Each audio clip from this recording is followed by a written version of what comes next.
ఫెర్టిలిటీని medical గా ఏమని చెబుతారు? వైఫ్ అండ్ హస్బెండ్ 1 year పాటు ప్రెగ్నెన్సీ కోసం ట్రై చేస్తూ ఉన్నా కూడా మీ దగ్గరికి వచ్చేటప్పుడు ఎక్కువ మెన్ వస్తుంటారా విమెన్ వస్తుంటారా? యూజువల్ గా మా దగ్గర ఫస్ట్ వచ్చే కపుల్లో 50 సంవత్సరాలు దాటిన వాళ్ళు కూడా చక్కటి బేబీకి జన్మనిచ్చారు. వాళ్ళు ఏంటంటే చాలా ట్రీట్మెంట్ తీసుకొని కన్సీవ్ అయిన వాళ్ళు ఉంటారు. న్యాచురల్ గురించి అడుగుతారు. ఒబేసిటీ ఫెర్టిలిటీని ఎలా ఎఫెక్ట్ చేస్తుంది? ఒబేసిటీ వల్ల ఏమవుతుందంటే హార్మోన్ ఇంబ్యాలెన్స్ ప్రాబ్లమ్స్ రావడం వల్ల ఆడవాళ్ళలో ఎగ్ రిలీజ్ ప్రాబ్లమ్స్ అనెవ్యులేషన్ అంటారు, మగవాళ్ళలో స్పర్మ్ కౌంట్ తక్కువ ఉంది. సో ఫైనల్గా మనకి ప్రెగ్నెన్సీ అనేది డిలే అవ్వడం జరుగుతుంది. స్మోకింగ్ కావచ్చు లేకపోతే ఆల్కహాల్ కావచ్చు ఫెర్టిలిటీ మీద డెఫినెట్ గా ఇంపాక్ట్ చేస్తాయి. Not only for fertility, lungs కానీ బాడీలో ఉన్న ఆర్గాన్స్ కానీ ఆ స్మోకింగ్ లో ఉన్న కెమికల్స్, నెక్స్ట్ ఆల్కహాల్ లో ఉన్న కెమికల్స్ స్పర్మ్స్ ని డైరెక్ట్ గా ఎఫెక్ట్ చేసి ఇర్రెగ్యులర్ పీరియడ్స్ వస్తూ ఉంటాయి. డేంజరా అంటే ఇర్రెగ్యులర్ పీరియడ్స్ ఎందుకు వస్తాయి అని మనం తెలుసుకోవాలి. ఈ మధ్య ఎక్కువగా మనం చూసేది ప్రిమెచ్యూర్ ఒవేరియన్ ఫెయిల్యూర్, అంటే తక్కువ ఏజ్ గ్రూప్ లో కూడా ఎగ్స్ అయిపోయి పీరియడ్స్ అనేవి ఇర్రెగ్యులర్ గా రావడం చూస్తున్నాం. థైరాయిడ్ వల్ల కూడా ఇటువంటి సమస్యలు రావచ్చు. ఎగ్ క్వాలిటీ ఇంప్రూవ్ చేయాలంటే టిప్స్ ఏంటి? Egg quality is completely genetic. Couples ఇద్దరు ఆరోగ్యంగా ఉన్నారు. న్యాచురల్ ప్రెగ్నెన్సీ రావాలంటే దీనికోసం మీకు ఫర్టైల్ పీరియడ్ అనేది అవేర్నెస్ తెలిసి ఉండాలి. సో ఫర్టైల్ పీరియడ్ అంటే ఏంటంటే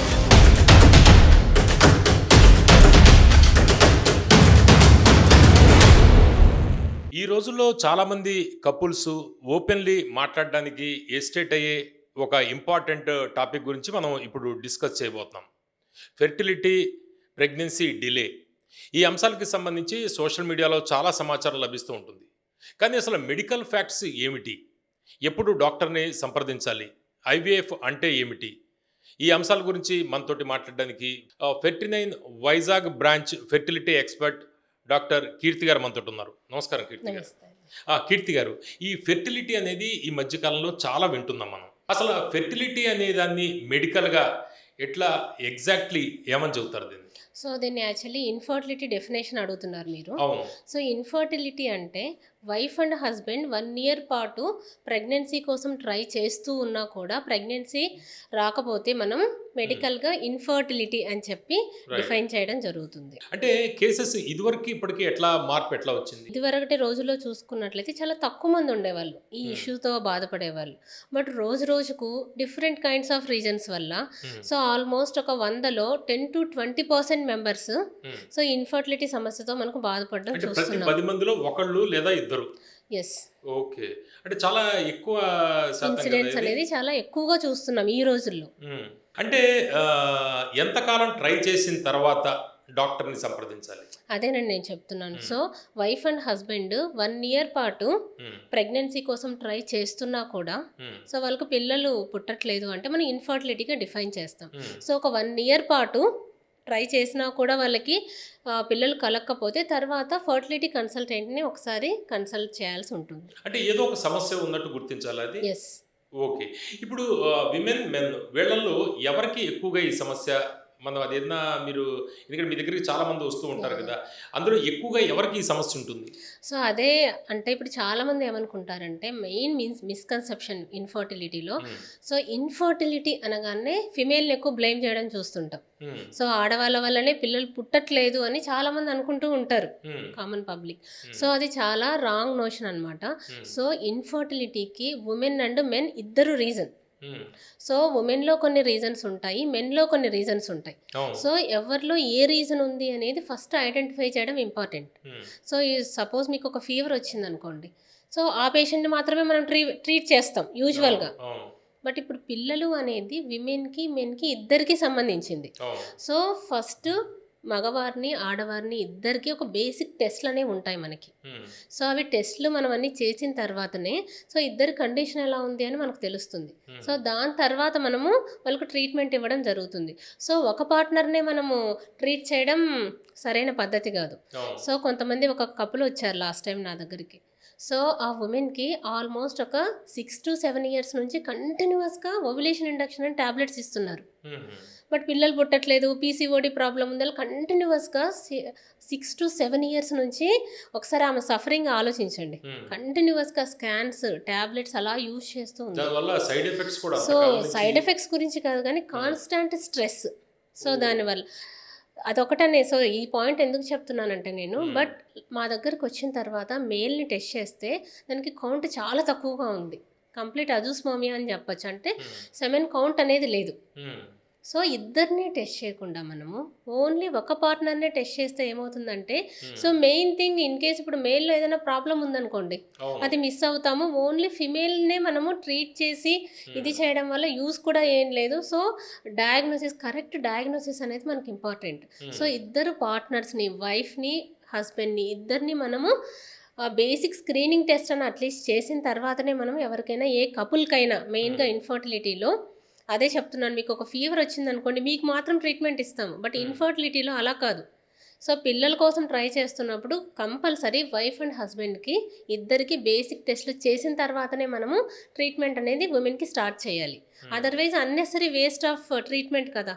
హస్బెండ్కి అజూస్పర్మియా ఉన్నప్పుడు ఓన్లీ ఫిమేల్ని మాత్రమే మనకి ట్యాబ్లెట్స్ పెడుతుంటే కంప్లీట్ వేస్ట్. అంటే సరైన డయాగ్నోసిస్ జరగకపోతే కూడా అది ఆలస్యం అయిపోతుంది. ఏ ట్రీట్మెంట్లో అయినా ప్రెగ్నెన్సీ డిలే అవుతుంటుంది. ఆ ముందర డాక్టర్లు సరైన డయాగ్నోసిస్ చేయకపోవడం వల్ల టైం పెరిగిపోతూ ఉంటుంది. పెరిగిపోతూ ఉంటే వాళ్ళకి అవకాశాలు కూడా, ఛాన్సెస్ కూడా తగ్గిపోతూ ఉంటాయి కదా. సో కరెక్ట్ డయాగ్నోసిస్ అనేది దీంట్లోనే కాదు, ఏ డిసీజ్కైనా కూడా డయాగ్నోసిస్ అనేది వెరీ వెరీ ఇంపార్టెంట్. మనం కరెక్ట్ డయాగ్నోసిస్ చేస్తే దాని వైజ్ కపుల్కి ట్రీట్మెంట్ ఇవ్వడం జరుగుతుంది. అంటే జనరల్గా వచ్చేటప్పుడు మీరు ఇందాక చెప్పినట్టు ఇద్దరికి 50-50 ఛాన్సెస్ ఉంటాయి. అంటే ఇద్దరు పొరపాటు ఇందులో ఉంటుంది. అంటే వాళ్ళకి అవకాశం, ఇద్దరు దానికి కారణం అయ్యి ఉండే అవకాశం ఉంది. అయితే మీ దగ్గరికి వచ్చేటప్పుడు ఎక్కువ ఎవరు వస్తూ ఉంటారు? మెన్ వస్తుంటారా, విమెన్ వస్తూ ఉంటారా? సో ఆబ్వియస్గా యూజువల్గా మా దగ్గరికి ఫస్ట్ వచ్చే కపుల్లో ఫిమేల్సే చాలా మంది వస్తారు ఇనిషియల్గా. సో కొంతమంది అయితే చెప్తున్నాను, చాలా మంది ఫిమేల్స్కి ఒకరికే ప్రాబ్లం అనుకుంటారు ఇన్ఫర్టిలిటీ అంటే. సో ఫిమేల్సే చాలా మంది ఫస్ట్ వస్తారు. మా హస్బెండ్ని తర్వాత తీసుకొని వస్తాము, ఇలా రీజన్స్ కొన్ని చెప్తూ ఉంటారు. సో మీరు ట్రీట్మెంట్కి వెళ్ళే ముందు, సో ఇద్దరు కపుల్ వెళ్తే డాక్టర్ దగ్గరికి మనకు డయాగ్నోసిస్ చేయడం అనేది ఈజీ అవుతుంది. సో ఓన్లీ ఒక పార్ట్నర్ని ట్రీట్ చేయడం ద్వారా మనకి కరెక్ట్ ట్రీట్మెంట్ అనేది మీకు అందదు. సో ఇది మెయిన్గా హెజిటేషన్. దీనివల్ల ఏంటంటే మేము ఫర్టిలిటీ క్లినిక్కి వెళ్తే అదొక, అంటే మమ్మల్ని ఏదో రకంగా చూస్తారు అనే ఫీలింగ్ వల్లను. సో చాలామంది ఫస్ట్ అయితే ఫిమేల్సే రావడం జరుగుతూ ఉంటుంది. ఓకే. జనరల్గా ఇప్పుడు ఫిమేల్ వచ్చేటప్పుడు వాళ్ళతో ఎవరు వస్తూ ఉంటారు? కుటుంబ సభ్యులు వాళ్ళు ఒంటరిగా వస్తారా, లేకపోతే వాళ్ళ అమ్మ, లేకపోతే అత్తగారు, ఎవరు తీసుకొస్తుంటారు? మదర్ సైడ్ వాళ్ళు వస్తారు కొంతమంది. సో కొంతమంది సింగిల్గా కూడా వస్తారు. బికాస్ ఎందుకంటే చాలామంది వాళ్ళ పేరెంట్స్కి కానీ మిగతా వాళ్ళకి కానీ ఇలా ఓపెన్గా కూడా కొంతమంది చెప్పలేరు, మాకు ఇన్ఫర్టిలిటీ ఇష్యూస్ ఉన్నాయి, ఇలా చెప్పరు. సో చాలామంది సింగిల్గా వస్తుంటారు ఫీమేల్స్. బికాస్ కాన్స్టాంట్ స్ట్రెస్ వాళ్ళకి పిల్లల కోసం. మెయిన్గా రిలేటివ్స్ ఇంకా అలా వాళ్ళని పిల్లల కోసం ఎక్కువగా స్ట్రెస్ పెట్టడం ద్వారా వీళ్ళు ఏంటంటే చాలామంది సింగిల్గా వస్తుంటారు. లేదంటే వాళ్ళ, అంటే ఎవరితో వాళ్ళు చెప్పుకోగలిగితే వాళ్ళ మదర్తో కానీ వాళ్ళని తీసుకొని వస్తూ ఉంటారు. ఓకే. కీర్తి గారు, నేను చాలా పాడ్కాస్ట్లు ఈ ఇన్ఫెర్టిలిటీ ఇష్యూకి సంబంధించి చేస్తున్నాను నేను. అయితే చాలామంది డాక్టర్లు చెప్తుంది ఏంటంటే స్ట్రెస్ ఎక్కువగా ఉండడం వల్ల కూడా ఫెర్టిలిటీ ఇష్యూస్ ఎక్కువగా వస్తూ ఉంటాయి అనేది. దాని గురించి ఒకసారి చెప్పండి. సో స్ట్రెస్ ఎక్కువ అంటే డైరెక్ట్గా స్ట్రెస్ వల్ల ఇన్ఫర్టిలిటీ వస్తుందని స్టడీస్ అయితే ఎక్కడా లేవు. అంటే వీళ్ళకి ఇంత స్ట్రెస్ ఉండడం వల్ల ఇలా ఈ డిసీజ్ వచ్చింది అని. బట్ ఏంటంటే స్ట్రెస్ అనేది డిఫరెంట్ టైప్స్లో ఉంటుంది మనకి. సో ఫర్ ఎగ్జాంపుల్ ఎక్కువగా వాళ్ళని ఏంటంటే మీకు పిల్లలు పుట్టట్లేదు ఇలా ఎక్కువ అంటున్నారు అనుకోండి, వాళ్ళకి ఏంటంటే ఒక కైండ్ ఆఫ్ ఎమోషనల్ ఇదిలోకి వెళ్ళిపోతారు. అది డిఫరెంట్ అని ఎమోషనల్ ఇది చెప్తున్నాను. సో వైఫ్ అండ్ హస్బెండ్ ఎక్కువ గొడవ పడ్డము, ఇలాంటి రిలేషన్షిప్ ఇష్యూస్ వస్తుంటాయి కొంతమందికి. మెడికల్గా కాకుండా చెప్తున్నాను. సో మెడికల్గా రిలేటెడ్ ఏంటంటే స్ట్రెస్ ఎక్కువ, ఒబేసిటీ ఎక్కువ ఉండడము. సో కాన్స్టాంట్ స్ట్రెస్ ఫీల్ అయినప్పుడు ఏంటంటే మన హార్మోన్స్ అనేవి కొంచెం డిస్టర్బ్ అవుతాయి. సో దానివల్ల ఏంటంటే కొంచెము పీసీఓడి ఇష్యూస్ ఇలాంటివి వస్తాయి. కానీ సో ఎక్కువ ఎమోషనల్ రిలేటెడ్ ఫ్యాక్టర్స్ ఉంటాయి ఫర్టిలిటీలో. ఓకే. ఇప్పుడు మెన్, విమెన్ ఇద్దరిలో ఎవరికి ఏ సమస్య వల్ల ఈ ఇన్ఫెర్టిలిటీ వస్తూ ఉంటుంది? సో అంటే విమెన్‌లో యాహ్! ఏంటి? యాహ్! మెన్‌లో ఏంటి? సో ఇప్పుడు విమెన్‌లో తీసుకున్నట్టయితే హ్మ్. ఎక్కువగా మనకి కామన్‌గా అందరూ వినేదేంటంటే పీసీఓడి. హ్మ్. సో సింపుల్‌గా పీసీఓడి అంటే ఏంటంటే పాలిసిస్టిక్ ఓవేరియన్ డిసీజ్. హ్మ్. ఇందులో ఎగ్ అనేది కరెక్ట్‌గా రిలీజ్ అవ్వదు. యానోవ్యులేషన్ అంటారు.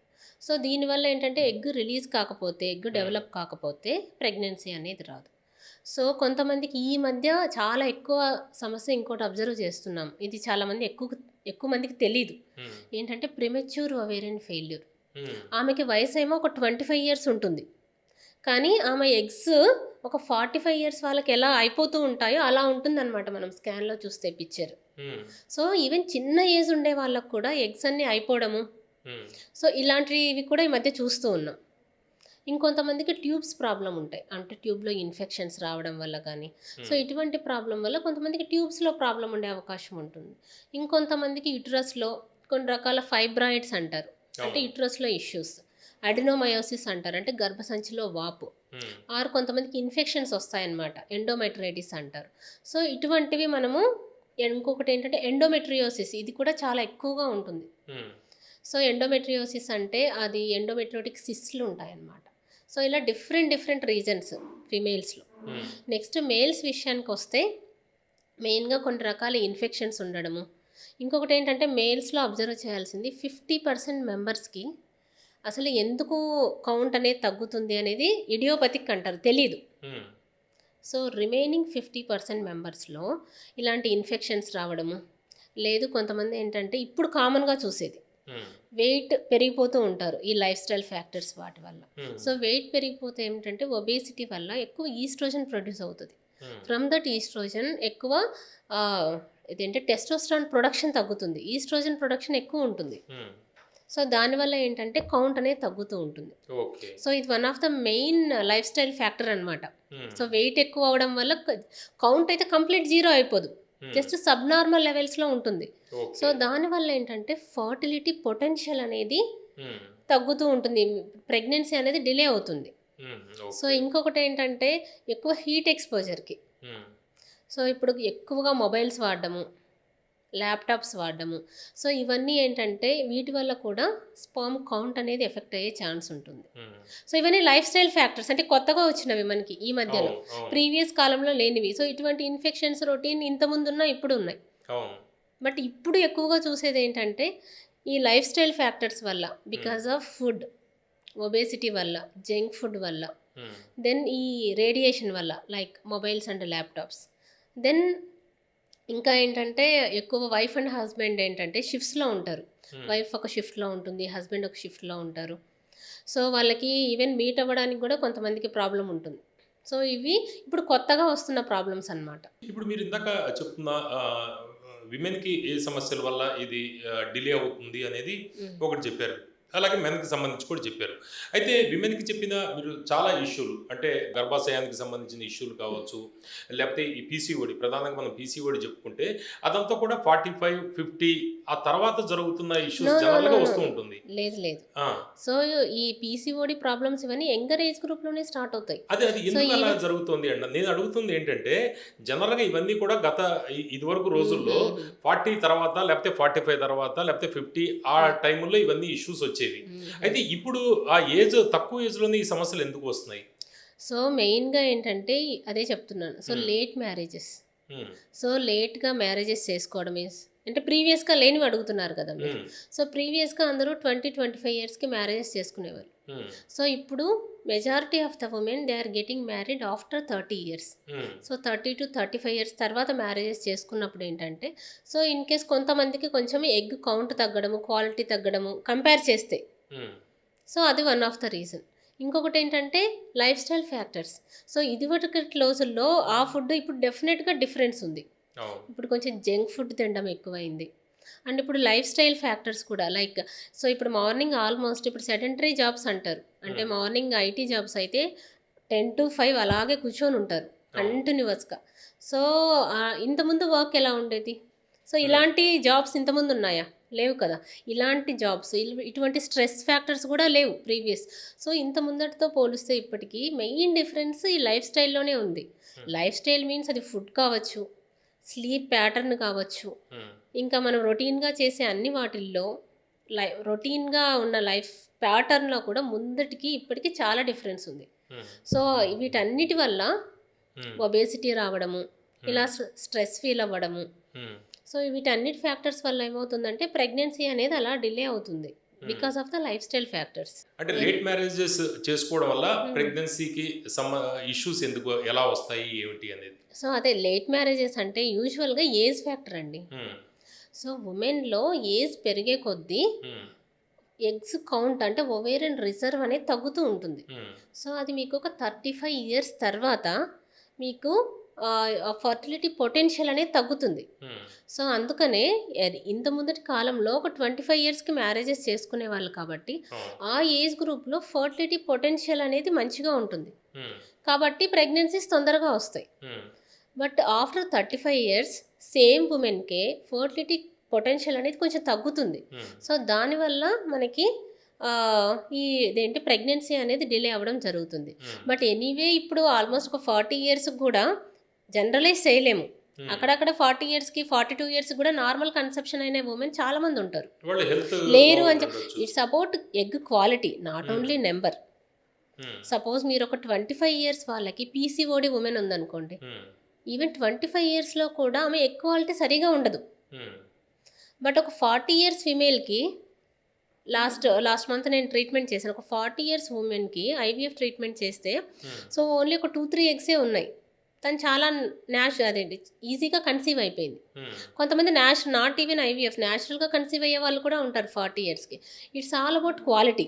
హ్మ్. బట్ అలా జనరలైజ్ చేయలేము. బట్ ఓవరాల్‌గా చెప్పాలంటే compared to younger age group హ్మ్. లైక్ 25 ఇయర్స్, 26 ఇయర్స్ ఈ ఏజ్ గ్రూప్‌తో పోలిస్తే కొంచెం మీరు 35 ఇయర్స్ తర్వాత పొటెన్షియల్ అనేది తగ్గుతుంది. ఇది ఓవరాల్‌గా చెప్పాలంటే. హ్మ్. బట్ పర్టిక్యులర్ పర్సన్‌కి ఉండే పర్టిక్యులర్ డిసీజ్‌ని బట్టి మనకు డిఫరెంట్‌గా ఉంటుంది. అవును. బట్ ఓవరాల్‌గా అయితే ఇలా ఏజ్ పెరిగే కొద్దీ మనకి ఆ ఫర్టిలిటీ పొటెన్షియల్ అనేది కొంచెం తగ్గే అవకాశం ఉంటుంది కాబట్టి హ్మ్. లేట్ మ్యారేజెస్ ఆ ఏజ్‌లో చేసుకున్నప్పుడు ఇంకొంచెం డిలే అయ్యే అవకాశం ఉంది. కీర్తి గారు కొన్ని పత్రికల్లో మనం చూస్తుంటాం. లేకపోతే కొన్ని వింటూ కూడా ఉంటాము. అంటే 50 సంవత్సరాలు దాటిన వాళ్ళు కూడా పిల్లలకి మంచి చక్కటి బేబీకి జన్మనిచ్చారు ఇవన్నీ. అంటే ఎటువంటి సందర్భంలో అవి జరుగుతూ ఉంటాయి? అంటే ఆ మహిళ ఆరోగ్యానికి సంబంధించి ఒకసారి మనం చెప్తే ఈ ఈ కాలంలో వాళ్ళకి లేకపోతే ఇప్పుడు ఈ ప్రెగ్నెన్సీ డిలే అవుతున్న వాళ్ళకి అటువంటి వాళ్ళ నుంచి మనం ఏం నేర్చుకోవాలి? అంత హెల్తీ బేబీ 50 ప్లస్‌లో కూడా జన్మించడానికి కారణం ఏంటి? సో, అదే చెప్తున్నాను. సో, హ్మ్. వాళ్ళేంటంటే చాలామంది ఐవీఎఫ్ ట్రీట్మెంట్ తీసుకొని కన్సీవ్ అయిన వాళ్ళు ఉంటారు. హ్మ్. నేచురల్‌గా కొంచెం తక్కువే అనుకుంటా. నేను నేచురల్ గురించి అడుగుతున్నాను నేను. ఎందుకంటే అది చూస్తే ఇప్పుడు ఈ వీడియో చూసే వాళ్ళకి కూడా ఉపయోగపడుతుంది అనేది. అంటే ఆ టైంలో కూడా అంత హెల్తీగా వాళ్ళ ఎగ్స్ ఎట్లా ఉంటాయి? సో, యూజువల్‌గా ఆఫ్టర్ 45 ఇయర్స్ అయితే చాలా రేర్‌గా హ్మ్. ఉంటుంది. హ్మ్. సో, అరౌండ్ ఒక 40-45 ఇయర్స్ కొన్ని ఎగ్స్ అయితే అలా నేచురల్‌గా కూడా కన్సీవ్ అయ్యే పేషెంట్స్ ఉంటారు. హ్మ్. So, it's all about quality. హ్మ్. సో, అందరిని మనం జనరలైజ్ చేయలేము అదే చెప్పాను. హ్మ్. ఒక 25 ఇయర్స్ అమ్మాయికి సింపుల్ పీసీఓడి ఇలాంటి ఇష్యూస్ ఉండి ఎగ్ క్వాలిటీ బాలేని పేషెంట్స్ ఉన్నారు మా దగ్గర. హ్మ్. 40 ఇయర్స్ ట్రీట్మెంట్‌కొచ్చి ఉన్న 1, 2 ఎగ్స్‌లో కూడా క్వాలిటీ మంచిగా ఉన్న పేషెంట్స్ ఉన్నారు. హ్మ్. So, it's all about quality. So, at the age of 50 అయితే యూజువల్‌గా హ్మ్. 90% ఆఫ్ ద ఫిమేల్స్‌కి మెనోపాజ్ రీచ్ అయిపోతారు. ఎగ్స్ అన్నీ అయిపోతాయి. హ్మ్. సో, అటువంటి వాళ్ళకు ఛాన్సెస్ మరి చాలా చాలా చాలా తక్కువ అని చెప్పొచ్చు. హ్మ్. సో, అటువంటి పేషెంట్స్ ఐవీఎఫ్ ట్రీట్మెంట్ ద్వారా కొంతమంది ఏంటంటే డోనార్ ఎగ్స్ అవైలబిలిటీ ఉంటుంది. సో, వాళ్ళ ఎగ్స్‌తో కాకుండా డోనార్ ఎగ్స్‌తో ఆ ఏజ్ గ్రూప్‌లో కొంతమంది ట్రీట్మెంట్ తీసుకుంటారు. హ్మ్. సో, అలా కన్సీవ్ అయిన వాళ్ళు ఉన్నారు. So, it's all about quality. Okay. అంటే వివిధ కారణాల వల్ల ఒబేసిటీ చాలా మందికి ఈ కాలంలో వస్తుంది. అంటే హ్మ్. ఫుడ్ హ్యాబిట్స్ కావచ్చు, లేకపోతే నైట్ డ్యూటీస్ కావచ్చు, లేకపోతే స్ట్రెస్ కావచ్చు. ఇలాంటి వాళ్ళని మనం చాలా మందిని చూస్తాం. ఒబేసిటీ ఎక్కువగా ఉన్న వాళ్ళని. ఒబేసిటీ ఫెర్టిలిటీని ఎలా ఎఫెక్ట్ చేస్తుంది? సో, ఒబేసిటీ అంటే మినిమమ్ మనకు బాడీ మాస్ ఇండెక్స్ హ్మ్. మోర్ దాన్ ఒక 25 ఉన్న వాళ్ళని ఒబీస్‌గా డిఫైన్ చేయడం జరుగుతుంది. అండ్ మోర్ ఓవర్ దట్ వాళ్ళ బాడీలో ఫ్యాట్ కంటెంట్ ఎక్కువ ఎలా ఉంది, మజిల్ కంటెంట్ ఎలా ఉంది, ఇలా కూడా డిఫరెంట్ డెఫినేషన్స్ ఉంటాయి హ్మ్. యూజువల్‌గా. హ్మ్. బట్ ఎవరికైతే ఈ ఫ్యాట్ అనేది కంటెంట్ ఎక్కువగా ఉండి దాని నుంచి ఏంటంటే మనకి డైరెక్ట్‌గా హార్మోన్స్ కన్వర్ట్ అవుతుంది. హ్మ్. సో, మనకి హార్మోన్ ఇంబ్యాలెన్స్ అనేది ఎక్కువ వస్తుంది. ఇప్పుడు మీరు పీసీఓడీలోనే చూసుకుంటే హైపర్ ఈస్ట్రోజనిజం అంటారు. అంటే ఎక్కువ ఈస్ట్రోజన్ కంటెంట్ ఉంటుంది. సో ఎక్కువ ఈస్ట్రోజన్ కంటెంట్ ఉండి సో దాని ద్వారా వాళ్ళకి ఆడవాళ్ళలో అంటే ఎగ్ రిలీజ్ ప్రాబ్లమ్స్ వస్తాయి. అదే మేల్స్లో చూసుకుంటే ఆ, ఆడవాళ్ళ హార్మోన్ ఈస్ట్రోజన్ అనేది ఎక్కువ అవుతుంది, టెస్టోస్టెరాన్ తగ్గుతుంది. సో అలా వల్ల సెమెన్ కౌంట్ అనేది ఎఫెక్ట్ అవుతుంది. సో మేల్స్ అండ్ ఫీమేల్స్లో ఇలా ఒబేసిటీ వల్ల ఏమవుతుందంటే హార్మోన్ ఇంబ్యాలెన్స్ ప్రాబ్లమ్స్ రావడం వల్ల ఆడవాళ్ళలో ఎగ్ రిలీజ్ ప్రాబ్లమ్స్ అనెవ్యులేషన్ అంటారు, మగవాళ్ళల్లో స్పర్మ్ కౌంట్ తగ్గు ఉండి సో ఫైనల్గా మనకి ప్రెగ్నెన్సీ అనేది డిలే అవ్వడం జరుగుతుంది. అంటే ప్రెగ్నెన్సీ డిలే అవుతున్న వాళ్ళు కావచ్చు, లేకపోతే ఈ ఇన్ఫెర్టిలిటీ ఇష్యూస్ ఉన్నవాళ్ళు అంటే ఎటువంటి ఆహార పదార్థాలు తీసుకోవాలి, ఏం తీసుకోవాలి, ఆడవాళ్ళు ఏం తినాలి, మగవాళ్ళు ఆడవాళ్ళు ఏం తీసుకోవాలి, సో ఫుడ్ హ్యాబిట్స్ ఎట్లా ఉండాలి? సో సపరేట్గా కాదు, ఉమెన్కి మేల్కి ఇద్దరికి ఒకటే ట్రీట్మెంటే వెయిట్ తగ్గాలంటే. సో వెయిట్ రిడక్షన్లో ఫస్ట్ ఏంటంటే ఫుడ్ మనం ఏది తీసుకోవాలనేది వెరీ వెరీ ఇంపార్టెంట్. సో యూజువల్గా హై కార్బోహైడ్రేట్ డైట్ తీసుకోకూడదు. అంటే మీరు సడన్గా మార్నింగ్ తినలేదు, ఆఫ్టర్నూన్ ఎక్కువ తినేసారనుకోండి, ఎక్కువ రైస్ తీసుకున్నారు, మీ బాడీ అది టేకప్ చేయలేదు. మీ బాడీలో ఉన్న ఇన్సులిన్ ఎక్కువ అమౌంట్లో ఇన్సులిన్ రిలీజ్ అవ్వాలి అంత ఫుడ్ని మనము ఇది చేసుకోవాలి అంటే. సో ఆ విధంగా ఏంటంటే ఇన్సులిన్ రెసిస్టెన్స్ అనేది మనకు డెవలప్ అవుతుంది. So as much as possible small quantities అంటే తక్కువ క్వాంటిటీలో ఎక్కువ సార్లు తీసుకునే ఇది ట్రై చేయాలి. నెక్స్ట్ కొంచెము కార్బోహైడ్రేట్ డైట్ తక్కువ తీసుకోవాలి. గ్లైసిమిక్ ఇండెక్స్ అంటారు, లో గ్లైసిమిక్ ఇండెక్స్ ఉన్నవి తీసుకోవాలి. సపోజ్ ఐస్ క్రీమ్స్ ఉంటాయి, ఇవి హై చాక్లెట్స్, ఇవన్నీ హై గ్లైసిమిక్స్ ఇండెక్స్ ఉంటాయి వాటికి. సో అలాంటివి కాకుండా లో గ్లైసిమిక్ ఇండెక్స్ ఉన్న ఫుడ్స్ తీసుకోవాలి. Protein rich, fibre rich foods తీసుకోవాలి. సో సీజనల్గా మనకు దొరికే fruits, green leafy vegetables, so వీటిలో యాంటీ ఆక్సిడెంట్స్ అనేవి ఎక్కువ ఉంటాయి.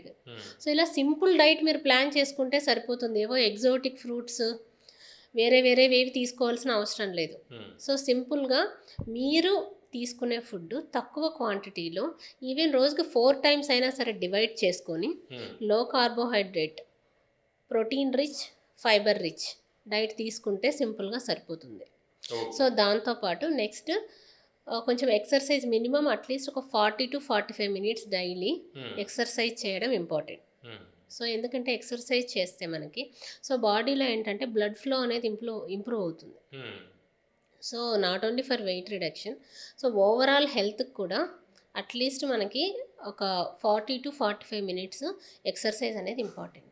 ఇప్పుడు స్మోకింగ్ కావచ్చు, లేకపోతే ఆల్కహాల్ కావచ్చు, ఇవి ఫెర్టిలిటీ మీద డెఫినెట్గా ఇంపాక్ట్ చేస్తాయి. ఎలా అంటే సేమ్ ఇప్పుడు ఆల్కహాల్లో ఉండే కంటెంట్స్ కానీ స్మోకింగ్లో ఇచ్చేసి నాట్ ఓన్లీ ఫర్ ఫర్టిలిటీ, ఇప్పుడు ఫర్ చూసుకుంటే లంగ్స్ కానీ రిమైనింగ్ మన బాడీలో ఉన్న ఆర్గాన్స్ కానీ ఆ స్మోకింగ్లో ఉన్న కెమికల్స్, నెక్స్ట్ ఆల్కహాల్లో ఉన్న కెమికల్స్ డైరెక్ట్గా మన మగవాళ్ళలో చూసుకుంటే స్పర్మ్స్ని డైరెక్ట్గా ఎఫెక్ట్ చేసి సో ఆ స్పర్మ్ ప్రొడక్షన్ అనేది కరెక్ట్గా రాదు. సో స్పర్మ్ ప్రొడక్షన్ ఎప్పుడైతే ఇదిగా ఉంటుందో సో కౌంట్ అనేది బాగా తగ్గిపోతూ ఉంటుంది. సో ఈవెన్ ఇప్పుడు ఫిమేల్స్లో కూడా స్మోకింగ్, ఆల్కహాల్ ఎక్కువగా చూస్తున్నాం. సో మెన్లో ఎఫెక్ట్ చేసిన దానికంటే ఫిమేల్స్లో ఇంకొంచెం ఎక్కువ ఎఫెక్ట్ చేస్తాయి స్మోకింగ్ అండ్ ఆల్కహాల్. సో ఈ స్మోకింగ్ అండ్ ఆల్కహాల్ ఉన్నట్లయితే సో వీటిని యాజ్ మచ్ యాజ్ పాసిబుల్ అంటే రిలేషన్ కూడా కొద్దిగా తగ్గుతుంది, పలచబడుతుంది కదా. రిలేషన్ కూడా తగ్గడం వల్ల మరింత వాళ్ళ మధ్య ఇంటిమసీ కూడా తగ్గే అవకాశం ఎక్కువ. మెడికల్గా డైరెక్ట్గా ఏంటంటే వాటిలో ఉన్న కెమికల్స్ వల్ల సో ఈ స్పర్మ్ సెల్స్ అనేవి మనకు డ్యామేజ్ అవ్వడం జరుగుతుంది. సో ఎమోషనల్ ఇష్యూస్ కాదు, డైరెక్ట్గా మెడికల్ ఇష్యూస్ చెప్తున్నాను. సో వాటిలో ఉన్న కెమికల్స్ అవి డైరెక్ట్గా మనకి బాడీలో not only for fertility, so లంగ్స్ని ఎఫెక్ట్ చేయడం, కిడ్నీస్ని ఎఫెక్ట్ చేయడం. So smoking and alcohol it will effect every cell of your body. Irregular periods వస్తూ ఉంటాయి, అది డేంజరా? సో డేంజరా అంటే ఇర్రెగ్యులర్ పీరియడ్స్ వల్ల యూజువల్గా ఎందుకు వస్తాయి అని మనం తెలుసుకోవాలి. So one of the main reason అందరికీ తెలిసిందే పీసీఓడి. సో ఈ పీసీఓడి ఇష్యూతో ఉన్నప్పుడు ఇలా లేట్గా పీరియడ్స్ రావడము, ఇర్రెగ్యులర్ పీరియడ్స్ చూస్తుంటాం. బట్ ఇందాక చెప్పినట్లు ఈ మధ్య ఎక్కువగా మనం చూసేది ప్రిమెచ్యూర్ ఒవేరియన్ ఫెయిల్యూర్, అంటే తక్కువ ఏజ్ గ్రూప్లో కూడా ఎగ్స్ అయిపోయి పీరియడ్స్ అనేవి ఇర్రెగ్యులర్గా రావడం చూస్తున్నాం. హ్మ్. సో మీకు పీరియడ్ ప్రాబ్లమ్స్ ఏమైనా ఉంటే సో మీరు డెఫినెట్గా ఫర్టిలిటీ స్పెషలిస్ట్ని కన్సల్ట్ అవ్వాలి. మీరు చాలా మంది పేషెంట్లు చూస్తుంటారు కాబట్టి మీకు ఓన్లీ తెలుస్తూ ఉంటుంది. ఫర్టిలిటీ మేము చూస్తాం కాబట్టి హ్మ్. సో ఈవెన్ ఇలా ఇర్రెగ్యులర్ పీరియడ్స్ స్కాంటీ బ్లీడింగ్ అంటే తక్కువ ఫ్లో వస్తుంది. హ్మ్. యూజువల్గా 30 డేస్కి పీరియడ్ రావాలి, అలా రాకుండా ఒక 20 డేస్కి 25 డేస్కి అలా షార్టెన్ అయిపోతూ ఉంటాయి సైకిల్స్. హ్మ్. సో ఇటువంటి వాళ్ళని ఇర్రెగ్యులర్ పీరియడ్స్ అని మనం వదిలేయకూడదు. డెఫినెట్గా వాళ్ళకి స్కాన్ చూసి వీళ్ళకి ఎగ్ కౌంట్ ఎంత ఉంది సో అది చూసుకున్నట్లయితే స్కాన్లో మనకి ఎగ్స్ కౌంట్ బాగుంటే ఇన్ కేస్ పీసీఓడి ఇష్యూ అనుకోండి వాళ్ళకి ట్యాబ్లెట్స్ ఇదైపోతుంది. బట్ ఈ ఇప్పుడు ఇదే ఉంటే ఇష్యూ. అంటే సో భవిష్యత్తులో వచ్చే ప్రమాదాన్ని ముందరే పసిగట్టొచ్చు, మ్మ్. తెలుసుకోవచ్చు అంటారు మీరు. సో ఎగ్స్ కౌంట్ ముందుగానే ప్రిమెచ్యూర్ ఒవేరియన్ ఫెయిల్యూర్ ఎగ్స్ అన్నీ అయిపోయాయి అనుకోండి, మ్మ్. The treatment is completely different. Hmm. So అప్పుడు ఇర్రెగ్యులర్ పీరియడ్స్కి ట్రీట్మెంట్ వేరు, సో ఆ అప్రోచ్ కూడా వేరుగా ఉంటుంది. అలా వచ్చేవాళ్ళు నిజంగా అంత అవేర్నెస్ ఉన్న వాళ్ళు ఉన్నారా ఎవరైనా? అంటే తక్కువ చిన్న స్టార్టింగ్లో ఏజ్లోనే వచ్చే వచ్చేవాళ్ళు. వాళ్ళు చాలా తక్కువ. సో నేను ఇలా చెప్పినట్లు మ్మ్. సో ఇర్రెగ్యులర్ పీరియడ్స్కి అలా ట్యాబ్లెట్స్ కొన్ని ఇయర్స్ వాడతారు. మ్మ్. సో అలా లాస్ట్ ఒక 2 months బ్యాక్ మ్మ్. సో అమ్మాయికి ఇలా అసలు ఎందుకు ఇలా తక్కువ అవుతుంది, ఆల్మోస్ట్ ఒక 6-7 years నుంచి నాకు పీరియడ్స్ ఆగిపోతున్నాయి, మ్మ్. లైట్గా ఏజ్ వస్తున్నాయంటే ఎంతండి సో ఆవిడది? తనకి ఒక 24 years. 24 years 24 years scanty bleeding అనమాట, చాలా తక్కువగా బ్లీడింగ్ అవుతుంది. సో తనేమనుకుంటుందంటే నేను వెయిట్ పెరిగాను, పీసీఓడి వచ్చింది, సో నాకు ఇది వచ్చిందేమో అనుకుంటుంది. సో తను వెళ్ళిన డాక్టర్స్ కూడా ఏంటంటే వయసు చిన్నది కాబట్టి సో ఫస్ట్ ఇర్రెగ్యులర్ పీరియడ్స్ అన్నట్టు ట్యాబ్లెట్స్ రాస్తూ ఉన్నారు. సో తను విలేజ్లో ఉంటుంది కాబట్టి అక్కడ అలా ట్రీట్మెంట్ తీసుకుంటూ ఉన్నారు. వాళ్ళకి అవేర్నెస్ సో తక్కువ ఉంటుంది. వన్స్ ఇక్కడికి వచ్చిన తర్వాత ఫర్టిలిటీ కోసం సో ఇప్పుడు తనకు మ్యారేజ్ అయింది కాబట్టి వచ్చింది హాస్పిటల్కి. సపోజ్ మ్యారేజ్ కాలేదనుకోండి వాళ్ళకు ఆల్మోస్ట్ తెలియదు. సో మనకు కన్సల్టేషన్కి వచ్చినప్పుడు స్కాన్ చూస్తే సో మీకు అసలు మెయిన్గా ఉండే ప్రాబ్లమ్ ఈజ్ ప్రెమెచ్యూర్ ఒవేరియన్ ఫెయిల్యూర్. అంత చిన్న ఏజ్లో తనకి ఎగ్స్ అన్నీ అయిపోయాయి.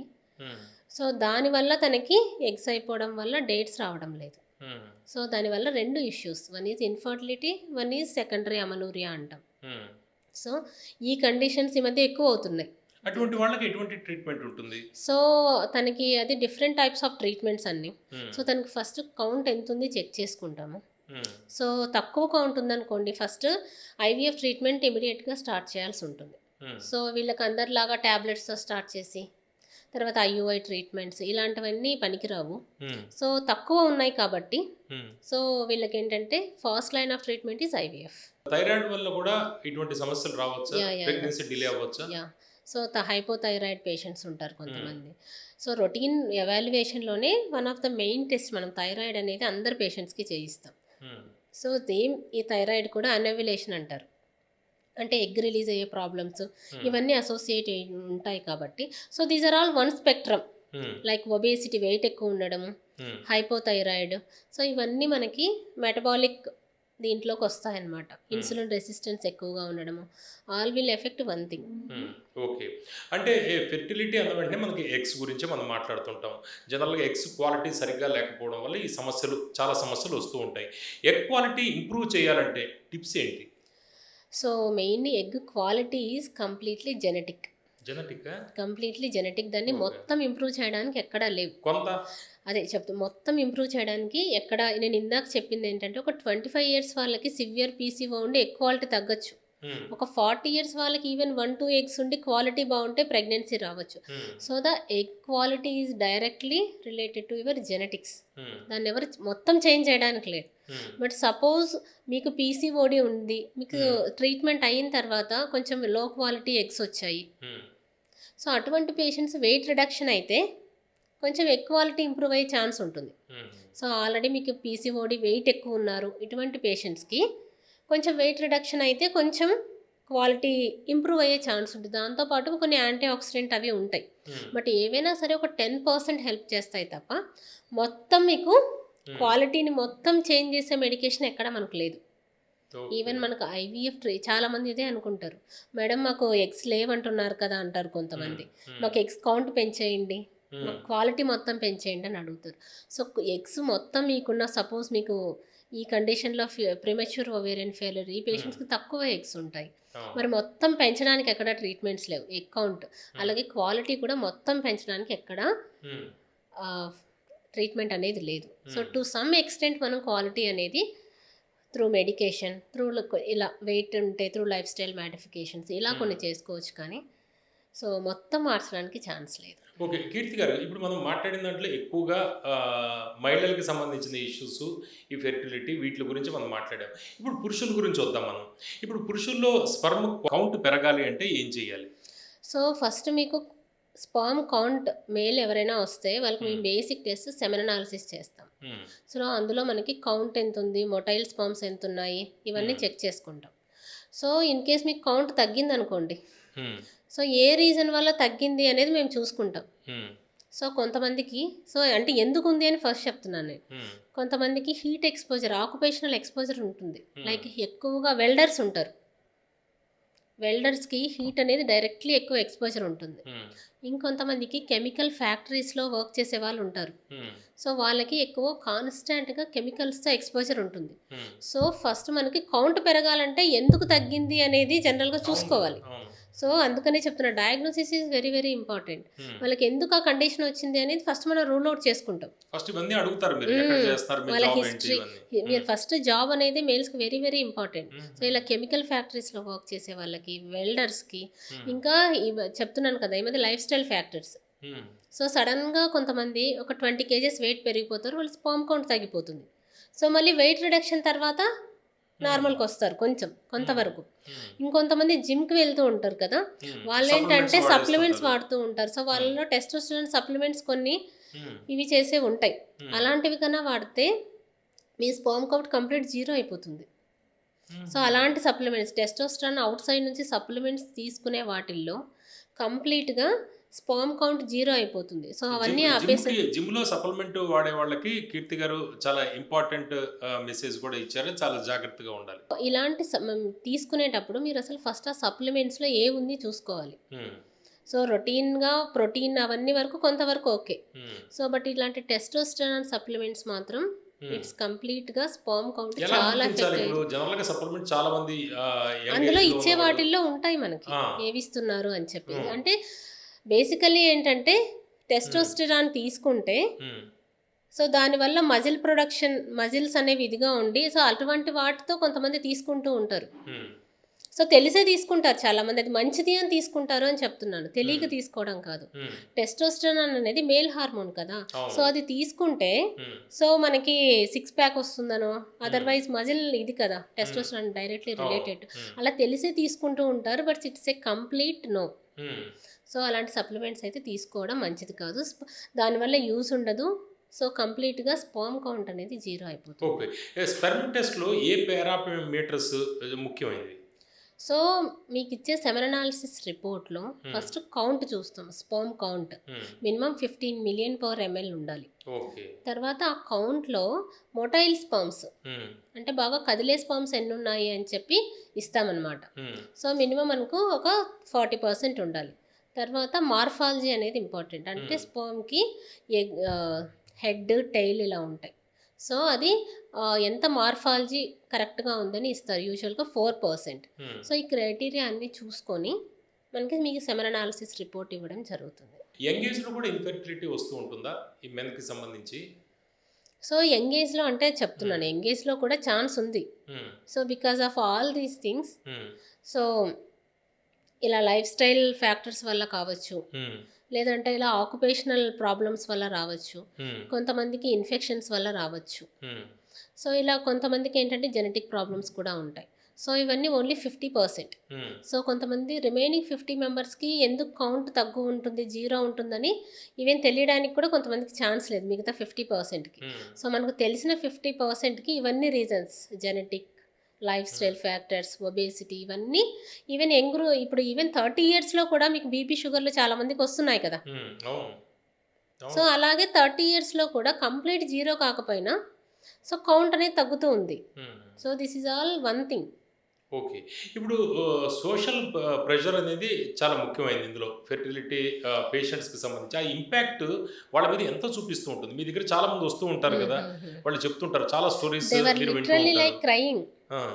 సో కొన్ని ఏంటంటే ఉదాహరణలు చూసే వాళ్ళకి మీరు జాగ్రత్తగా ఉండాలని ఇచ్చే మెసేజ్, జాగ్రత్తగా ఉండడం కాదు, అంటే ఆ ప్రెషర్ మీరు ఎంత తీసుకుంటే హ్మ్. అంత దానివల్ల డ్యామేజ్ ఉంటుంది తప్ప. హ్మ్. సో, ఇవి ఏంటంటే చాలామంది విలేజెస్ నుంచి వస్తూ ఉంటారు. చాలా స్టోరీస్ వింటూ ఉంటారు గదా మీరు. వింటూ ఎటువంటి ఉంటాము. స్టోరీస్ వస్తూ ఉంటాయి మీ దగ్గరికి? స్టోరీస్ అంటే ఆ! యూజువల్‌గా విలేజెస్‌లో ఎలా అంటే, సో, ఎవరైతే ఇన్‌ఫర్టిలిటీ సమస్యతో ఇలాంటి ఇష్యూస్‌తో సఫర్ అవుతుంటారో వాళ్ళని హ్మ్. ఫంక్షన్స్‌కి వేటికి పిలవరు. అవునా? సో, ఫంక్షన్స్‌కి పిలవకపోవడము, ఏ రకమైన ఇలాంటి వీటికి పిలవకపోవడం వల్ల ఏంటంటే, they will feel social isolation. హ్మ్. కంప్లీట్‌గా ఐసోలేట్ చేసేస్తారు. హ్మ్. వాళ్ళేదైనా ఎదురొచ్చినా మీరు ఎదురు రాకూడదు. ఇలాంటివి. సో, హ్మ్. కంప్లీట్ సోషల్ ఫ్యాక్టర్స్ అనమాట. సో, ఈవెన్ ఒక ఎగ్జాంపుల్ చెప్పడానికి లేదు. ఎందుకంటే ఆల్మోస్ట్ వచ్చే ఈచ్ ఫిమేల్ కూడా హ్మ్. చాలా ఇలాంటి ఇష్యూస్ అయితే ఖచ్చితంగా చెప్తారు. హ్మ్. సో, మేబీ అర్బన్ ఏరియాస్‌లో, సిటీస్‌లో ఉండే వాళ్ళకి కొంచెం అది పూర్తి తక్కువుండొచ్చు. మూఢనమ్మకాలు గదా! వాళ్ళకి తెలియక ఆఫ్ అవన్నీ. కోర్స్. హ్మ్. బట్ అదే మరి చాలామంది హ్మ్. ఫేస్ చేస్తున్న ప్రాబ్లమ్ ఏంటంటే, ఇలా వాళ్ళని సోషల్‌గా ఒక స్టిగ్మా లాగా ఐసోలేట్ చేసేస్తారు. హ్మ్. సో, హ్మ్. అలా ఐసోలేట్ చేసేయడం వల్ల వాళ్ళకి కన్సిస్టెంట్‌గా, క్రానిక్‌గా స్ట్రెస్ బిల్డప్ అయిపోవడము. హ్మ్. సో, అందరూ వాళ్ళని ఒక ఇదిగా చూస్తున్నప్పుడు అవును. ఆబ్వియస్‌గా హ్మ్. సో, వాళ్ళేంటంటే ఇంకా నా లైఫే ఇదైపోతుంది. హ్మ్. నా లైఫే వేస్ట్. హ్మ్. సో, వుమెన్‌కి మెయిన్ రిప్రొడక్షనే. Hmm. So, out of reproduction ఇంక ఏం లేదు అన్నట్లు. హ్మ్. సో, అలా సో, పీర్ ప్రెషర్ అనమాట. అంటే హ్మ్. సమాజం సోషల్ ప్రెషర్. హ్మ్.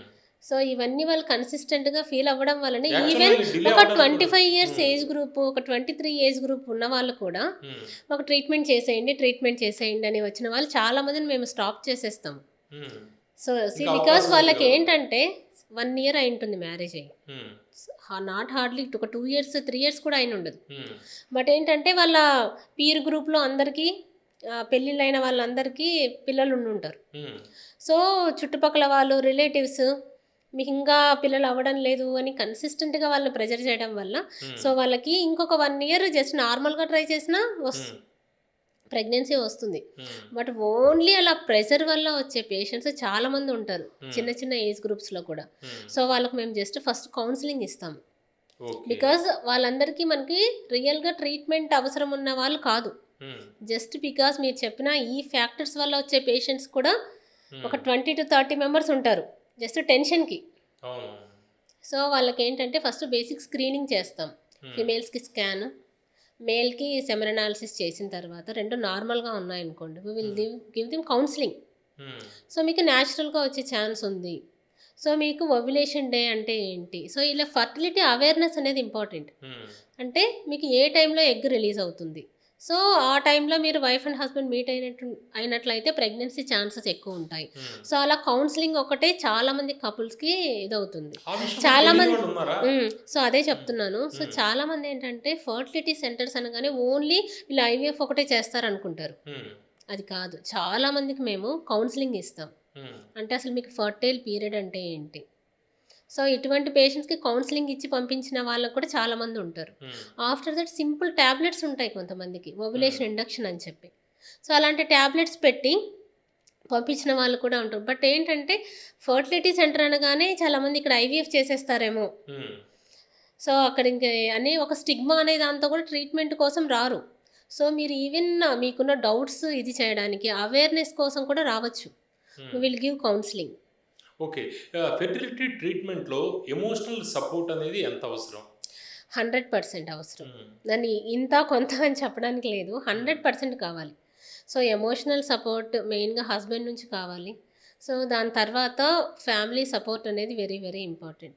ఎందుకంటే సపోజ్ మీరు ఒక ఐవీఎఫ్ ట్రీట్మెంట్ తీసుకున్నారు. స్టార్ట్ చేస్తే జర్నీ. అది ఈ రోజు రేపట్లో అయిపోదు. హ్మ్. ఇట్ విల్ టేక్ అట్‌లీస్ట్ ఒక 2 మంత్స్.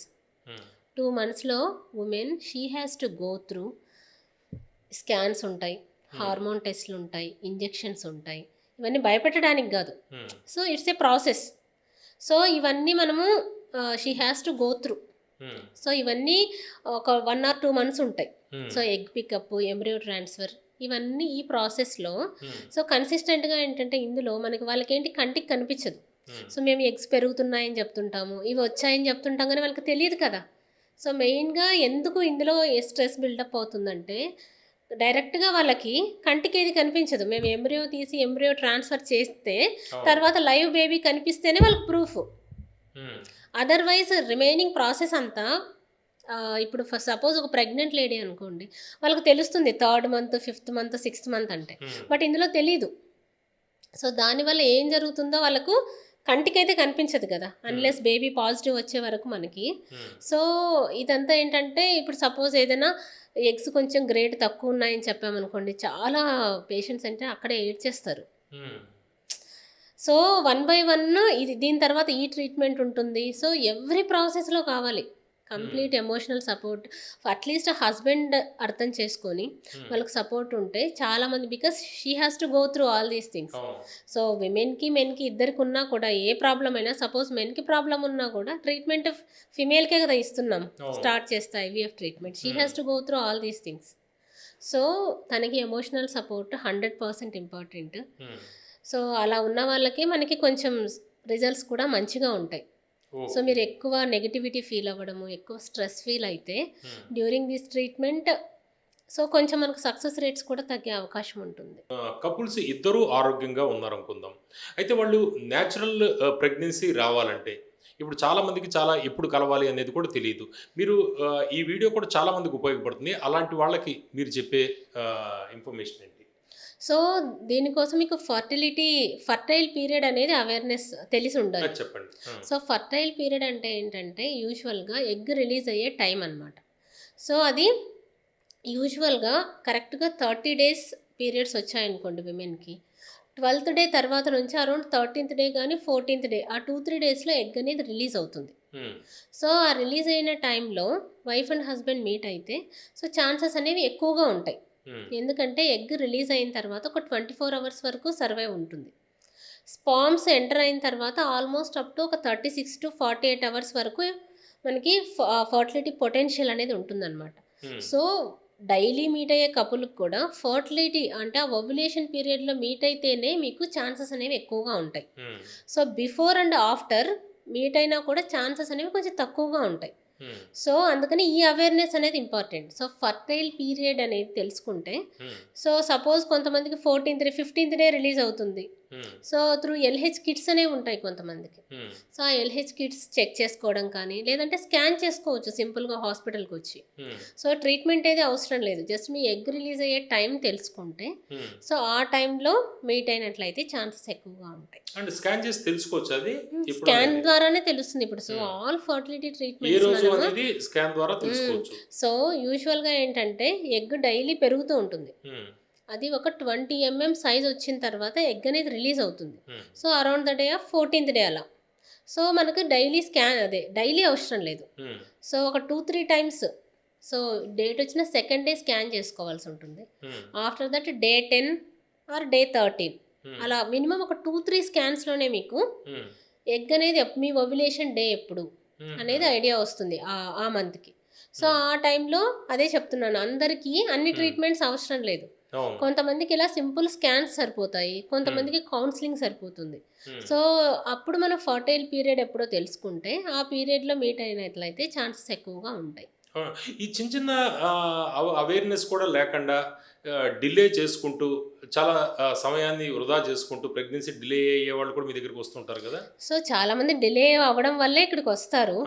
అవేర్నెస్ కూడా లేని వాళ్ళు కూడా వస్తుంటారా? చాలా మంది వాళ్ళే వస్తారండి. బేసికల్గా అన్ని ఫస్ట్ నుంచే ఫాలో అయిన వాళ్ళకి ప్రెగ్నెన్సీ వచ్చేస్తుంది కదా. ఫస్ట్ అందరికీ ఐవీఎఫ్ అవసరం ఉండదు, అందరికీ ఐయుఐ అవసరం ఉండదు. అదే చెప్తున్నాను. సో సింపుల్ ట్రీట్మెంట్, కౌన్సిలింగ్ కొంతమందికి సరిపోతుంది, ఆ సింపుల్ మెడికేషన్ కొంతమందికి సరిపోతుంది. సో ఇంత చిన్న చిన్న వాటితోనే కన్సీవ్ అయ్యే వాళ్ళు చాలా మంది ఉంటారు. సో ఐయుఐ ఐవీఎఫ్ అనేది ఇవన్నీ ట్రై చేసి అవ్వని పేషెంట్స్ కోసం మనం డిజైన్ చేసింది. సో దీన్ని ఏఆర్టీ అంటాం. ఏఆర్టీ ట్రీట్మెంట్ అంటే అసిస్టెడ్ రిప్రొడక్షన్ అనమాట. సో వాళ్ళ రిప్రొడక్షన్కి మనం అసిస్ట్ చేయాల్సిన treatments IUI and IVF. So first ఇవి ట్రై చేసి టాబ్లెట్స్తో వర్కౌట్ బేసికలీ ఇక్కడికి వచ్చే టైంకి ఏంటంటే వాళ్ళు అవన్నీ ట్రై చేసి వస్తారు. కొంతమంది టాబ్లెట్స్ వాడి అలా వచ్చే పేషెంట్స్ చాలా మంది ఉంటారు. సరైన ట్రీట్మెంట్ లేక కూడా అవును, అది కూడా కరెక్టే. ఎందుకంటే ఫర్టిలిటీకి సంబంధించి మైన్యూట్ ఇష్యూస్ ఉంటాయి. నేను ఇప్పుడు చెప్పినట్లు ఎగ్ రిలీజ్ అయిన తర్వాత అది 24 అవర్సే ఉంటుంది మనకి అలైవ్గా. అంటే sperms up to 36 to 48 hours. ఆ టైంలోనే మనకి ఏదైనా ట్రీట్మెంట్లు ఇచ్చినా హ్మ్. వర్కౌట్ అవుతుంది ఐయుఐ ట్రీట్మెంట్. హ్మ్. మీరు అది కరెక్ట్‌గా చేయలేదనుకోండి, హ్మ్. మీకు ఐయుఐ ట్రీట్మెంట్ గానీ, ఏ ట్రీట్మెంట్ అని కరెక్ట్‌గా చేయకపోతే మీరు పర్టిక్యులర్ విండో మిస్ అయిపోయారంటే అవును. కంప్లీట్‌గా ట్రీట్మెంట్ ఏదైనా ఫెయిల్ అవుతుంది. హ్మ్. సో, మనకు అందుకనే కరెక్ట్ డయాగ్నోసిస్ ఈజ్ ఇంపార్టెంట్. మీకు ఫీమేల్‌కి సరే ఫీమేల్‌కి కరెక్ట్‌గా ఎగ్ రిలీజ్ అవుతుంది. హ్మ్. అదే లాస్ట్ టైమ్ చెప్పినట్టు నేను ఇందాక. అవును. సో, మేల్‌కి కౌంట్ బాలేదు. హ్మ్. అతన్ని చెక్ చేయకుండా ఓన్లీ ఫీమేల్‌కి టాబ్లెట్స్ రాస్తున్నారు మీరు. హ్మ్. సో, అప్పుడు డెఫినెట్‌గా ఆ ట్రీట్మెంట్ అంతా రాంగ్ అవుతుంది. హ్మ్. సో, ఇద్దరికీ కరెక్ట్ డయాగ్నోసిస్ మనం చూసుకున్న తర్వాతనే అవును. ట్రీట్ చేయాల్సి ఉంటుంది. ఇప్పుడు ఫెర్టినైన్ దగ్గర ఇప్పుడు వైజాగ్ బ్రాంచ్‌లో మనం ఉన్నాం కాబట్టి, ఇక్కడ మీ దగ్గర ఎటువంటి టెక్నాలజీ ఉంది? అడ్వాన్స్డ్ టెక్నాలజీ ఏమేమి ఉన్నాయి మీ దగ్గర? సో, సింపుల్ ట్రీట్మెంట్ దగ్గర నుంచి చూసుకున్నట్లయితే సో, హ్మ్. బేసిక్ ట్రీట్మెంట్ ఏంటి? ఐయుఐ. అవును. సో, ఇంట్రాయూటరైన్ ఇన్సెమినేషన్ అంటారనమాట. హ్మ్. సో, దాని తర్వాత IVF treatment. So, in vitro fertilization. Hmm. ఈ ఐవీఎఫ్ ట్రీట్మెంట్‌లో కూడా మీ సెల్ఫ్ ఎగ్స్‌తో సెల్ఫ్ గమేట్స్‌తో చేసే ట్రీట్మెంట్ ఉంటుంది. హ్మ్. ఐవీఎఫ్ ట్రీట్మెంట్‌లో మళ్ళీ ఇక్సీ అనేది ఉంటుంది. హ్మ్. Intra cytoplasmic sperm injection. అంటే కొంతమంది పేషెంట్స్‌కి ఎగ్‌లోకి స్పర్మ్ ఇంజెక్ట్ చేస్తాం. హుహు. సో, అటువంటి ట్రీట్మెంట్ మీ ఓన్ గమేట్స్‌తో చేసే ట్రీట్మెంట్ ఉంటుంది. హ్మ్. అలా కాకుండా డోనార్ ఎగ్, డోనార్ స్పర్మ్ ట్రీట్మెంట్‌లు కూడా ఉంటాయి. హ్మ్. సో, మీరు ఒక 45 ఇయర్స్‌కొచ్చారు. ఎగ్స్ అన్నీ అయిపోయాయి. హ్మ్. సో, యుటరస్ అంతా బావుంది. గర్భసంచి బావుంది. సో, అటువంటి పేషెంట్స్‌కి మనం డోనార్ ఎగ్స్ అడ్వైస్ చేస్తాం. హుహు. సో, అలా డోనార్ ఎగ్స్ ట్రీట్మెంట్ మనకు అవైలబుల్‌లో ఉంటుంది. హ్మ్. సో, ఇంకా ఇంకొక విషయానికి చాలామంది దగ్గర లేనిది ఇక్కడ ఉన్నదేంటి స్పెషల్‌గా చెప్పదలుచుకుందేంటంటే ఆర్ఐ విట్నెస్ సిస్టమ్. హుహు. సో, ఈ ఆర్ఐ విట్నెస్ సిస్టమ్ అంటే మనకు పేషెంట్ ఒక కపుల్ వచ్చిన తర్వాత ఈ ఈవెన్ ఐయుఐ ట్రీట్మెంట్‌కు ఆర్ ఐవీఎఫ్ ట్రీట్మెంట్‌కి దేనికైనా సరే వాళ్ళకి మనము ఒక క్యూఆర్ కోడ్ లాగా ఇస్తామన్నమాట. హ్మ్. ఒక ఏటీఎం కార్డ్స్ లాగా ఉంటాయి వైఫ్ అండ్ హస్బెండ్‌కి ఓహ్! రిలేటెడ్ ఒక స్పెసిఫిక్ కోడ్ ఉంటుంది అందులో. హ్మ్. సో, అందులో ఈచ్ ప్రాసెస్‌కి మేము ఇది చేస్తాం. హ్మ్. కోడింగ్ అనేది ఉంటుంది. సో, మీకు గమేట్స్ తీసినప్పుడు, హ్మ్. మీకు అవి ఇంజెక్ట్ చేసేటప్పుడు, ఐవీఎఫ్ ప్రాసెస్ చేసేటప్పుడు, హ్మ్. మీకు ఎంబ్రియో ట్రాన్స్‌ఫర్ చేసేటప్పుడు, సో, అవన్నీ కోడ్ అయి ఉంటాయి. హ్మ్. సో, చాలామందికి మనకు ఐవీఎఫ్ అంటే ఇదొకటి మెయిన్‌గా ఉంటుంది. ఏంటి? హ్మ్. మా ఎగ్స్ వేరే వాళ్ళకి పెట్టేస్తారా? లేకపోతే వేరే వాళ్ళే మాకు పెడతారా? అనేది అవును. ఆల్మోస్ట్ 100లో 90% మెంబర్స్ అడుగుతూ ఉంటారు. హ్మ్. మేడం మాకు ట్రీట్మెంట్‌కి రావాలంటే దానికి కొన్ని ఎటువంటి జాగ్రత్తలు సో, తీసుకుంటారు అదే మీరు? చెప్తున్నాను. జాగ్రత్తలంటే మనకు ఆర్ఐ విట్నెస్ సిస్టమ్ ఉంది. ఓకే. సో, ఈ సిస్టమ్‌లో మనకలా మిస్ మ్యాచ్ అయ్యే ఛాన్స్ అయితే అవును. ఏమీ ఎందుకంటే లేదు. ఒక కోడ్ ఒకళ్ళకే ఉంటుంది కదా! సో, ఒక కోడ్. మాన్యువల్‌గా మీరు హ్మ్. చేసేవి ఏమైనా ఎర్రర్స్ రావచ్చు ఒకవేళ. అవును. బట్ ఇది ఎవ్రీథింగ్ సిస్టమ్ కనెక్టెడ్ కాబట్టి, హ్మ్. సో, ఇందులో మనకు సాఫ్ట్‌వేర్ అది ఉంటుంది. హ్మ్. మీరు ఒక 1% కూడా ఈ మిస్ మ్యాచ్ గురించి అయితే కంగారు పడాల్సిన అవసరం లేదు. అంటే so, advance advanced technology. Technology మనకిక్కడ వైజాగ్‌లో ఈ హ్మ్. హాస్పిటల్‌లో మనకు అవైలబిలిటీలో ఉంది. ఓకే. ర్యాపిడ్ ఫైర్ సెగ్మెంట్ ఒకటి తీసుకుంటే హ్మ్. బిగ్గెస్ట్ ఫెర్టిలిటీ మిత్ ఏంటి? సో, ఫిమేల్స్ వల్లనే ఇన్‌ఫర్టిలిటీ ఉంటుంది. హ్మ్. మేల్స్ వల్ల కాదు. ఓన్లీ ఫిమేల్స్ వల్లే మనకి ఇన్‌ఫర్టిలిటీ ఇష్యూస్ వస్తాయి అని అనుకునేవాళ్ళు. బెస్ట్ ఏజ్ ఆఫ్ ప్రెగ్నెన్సీ ఏంటి? 25-30 years. Okay. One food for good fertility. One food అని చెప్పలేను కానీ హ్మ్. Protein rich, fibre rich food, హ్మ్. లో గ్లైసెమిక్ ఇండెక్స్ ఉన్న ఫుడ్స్ అన్నీ మంచివే. One habit damaging fertility. Smoking, alcohol, life style factors. IVF గురించి బిగ్గెస్ట్ మిస్‌అండర్‌స్టాండింగ్ ఏంటి? సో, ఐవీఎఫ్‌లో జెండర్ సెలెక్ట్ చేస్తారు ప్రతి పేషెంట్‌కి అనుకుంటూ ఉంటారు. హ్మ్. కొంతమంది పేషెంట్ మేడం మాకు మేల్ బేబీ కావాలి ఐవీఎఫ్ చేస్తారా అని అనుకుంటూ ఉంటారు. ఓకే. సో, అలాంటి జెండర్ సెలక్షన్ ఏది ఐవీఎఫ్‌లో చెయ్యరు. ఓకే. కపుల్ డైలీ ఫాలో అవ్వాల్సిన one healthy habit. So, usual exercises ఇవన్నీ ఓకే. హ్మ్. Routine life style habits. But ఒక పాజిటివ్ టాక్ అనేది ఉండాలి వైఫ్ అండ్ హ్మ్. హస్బెండ్‌కి మెయిన్‌గా ట్రీట్మెంట్‌లో ఉన్నప్పుడు. హ్మ్. సో, ఆ పాజిటివ్‌గా లేకపోతే మనకి ఆహ్, ఎందుకంటే 2-3 మంత్స్ ఈ జర్నీలో ఉండాల్సొస్తుంది కాబట్టి వైఫ్ అండ్ హస్బెండ్ కంపల్సరీగా హ్మ్. సో, ఒక పాజిటివ్ టాక్ అనేది వాళ్ళకుంటే at least emotional support, family support ఉండాలి పూర్తిగా అట్‌లీస్ట్ ఎమోషనల్‌గా. కపుల్స్‌కైనా సరే. ఓకే. ఎమోషనల్ సపోర్ట్ అనేది ఉంటే రిమైనింగ్ థింగ్స్ అన్నీ నార్మలే హ్మ్. రొటీనే. But that is very very important. Okay. ఇదివరకు రోజుల్లో పిల్లలు పుట్టకపోవడం అనేది ఒక పెద్ద సమస్య. అయితే ఇప్పుడు లేటెస్ట్‌గా వస్తున్న వివిధ రకాల టెక్నాలజీల వల్ల ఇప్పుడు పిల్లలు పుట్టకపోవడం అనేది అసల సమస్యే కాదు. ఇప్పుడు కీర్తి గారు మనకి పలు ఆసక్తికరమైన అంశాలు ఇన్ఫెర్టిలిటీకి సంబంధించి ఫెర్టిలిటీ ఏ విధంగా ఇష్యూస్కి సంబంధించి ఏ విధంగా దూరం ఉండాలి, యంగ్ ఏజ్లోనే తీసుకోవాల్సిన జాగ్రత్తలు ఏంటి, ఫ్యామిలీ సపోర్ట్ ఏ విధంగా ఉండాలి, ఈ అంశాల గురించి మాట్లాడారు. Thank you.